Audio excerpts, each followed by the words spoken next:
Jimmy World, mate. Hey there, today I'm going to do a video on minoxidil, which is a more common term would be Rogaine. It's stuff you put in your hair. It's supposed to slow down the balding process and falling out of your hair. So supposedly it slows it down. There's no way of really knowing besides scientific evidence if it does. I noticed my hair thinning probably about 3 or 4 years ago when I was just over the age of 25. Hey buddy, how's it going? Oh, it's my dachshund here. I'm just gonna say hi to my dachshund. Hello! There's my dachshund. Say hi, mate. Hey. Okay. Down you go. So yeah, I noticed my hair falling out. Well, not falling out so much. It's always fallen out because it falls out and then it grows back. But I noticed it's slightly thinning after the age of about 25. In different men, it happens at different periods.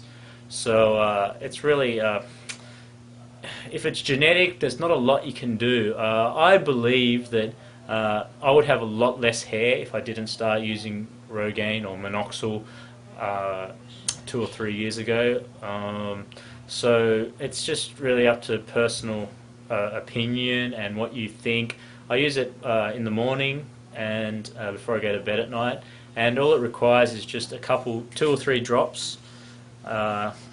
Only recently I moved on to a cheaper version by Kirkland Signature Minoxidil. It's still 5% minoxidil, and you'd want to go at least 5%. The 2% is probably more suited to women, but as a man you'd want at least 5%. Stronger, it's stronger and it'll be more effective. But there we go there. So all you do is basically put a couple drops in your hair. Now this is what I really want to talk about. On the instructions on the box when you purchase your minoxidil, it'll say that it is only really proven to work on the top of your scalp, in the balding area, in that area, which is I forgot what it's called, but yeah, I can't remember. But basically, the top part of your head where it starts to bald in some men. That's the only place it's supposed to work. But in a lot of men, their balding happens around their receding hairline area. So supposedly this stuff doesn't work in that area of the head. It only works in the scalp.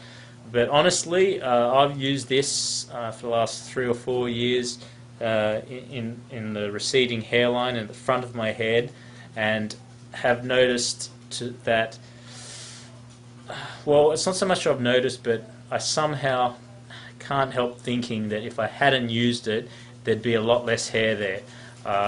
The hair in that area of the scalp, especially for me, I've got thin hair, is already fairly weak and flimsy or feeble, and it's very easy to pull out. Not that I go around pulling it out, but if I wanted to, it'd be very easily to dislodge. But without the minoxidil, I can't imagine it being there. I can imagine having a much deeper receding hairline. So I pretty much believe that this stuff works all over your head.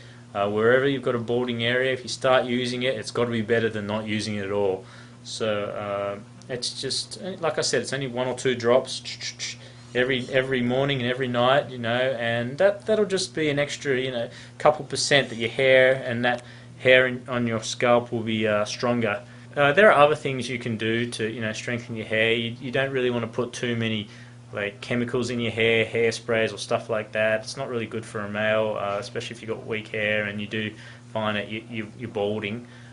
So avoid that. Avoid going into hot jacuzzis too often, because your hair and all the chemicals in the jacuzzi and the chlorine tends to pull it out easily. So avoid that as well. But anything that damages your hair, you want to use a good shampoo, a good conditioner, and that's the best way, I think, to protect your hair. If it's genetic, there's only so much you can do. If you're genetically predisposed to losing your hair, then so be it. But you can slow down the process with a little bit of discipline, or you could just not worry about it. Just shave your head, or just let it go bald. There is a little bit of vanity there associated with losing your hair, but once you come to terms with losing your hair, or whoever you are, it shouldn't be a problem. It's just hair. You know what I mean? But for me, I don't have a problem with putting a couple drops in, every day. So if that's not a problem, it's kind of like brushing your teeth, really. Then go ahead, and you will slow down that process, I believe. So test it out for 2 or 3 months and see if it works. One more thing, because this is the cheaper brand, a more generic brand of Kirkland, Monoxyl, you can use this a little more liberally. I tend to put a lot in before I go to bed, whereas just rub it in because it's cheaper. So that's one thing to note. If you go to a more expensive brand, then obviously you don't want to be throwing it away, but this is cheap, so I just put it in every night, and it's good, works good. Still got my hair. Don't know how much longer for, but it's still there.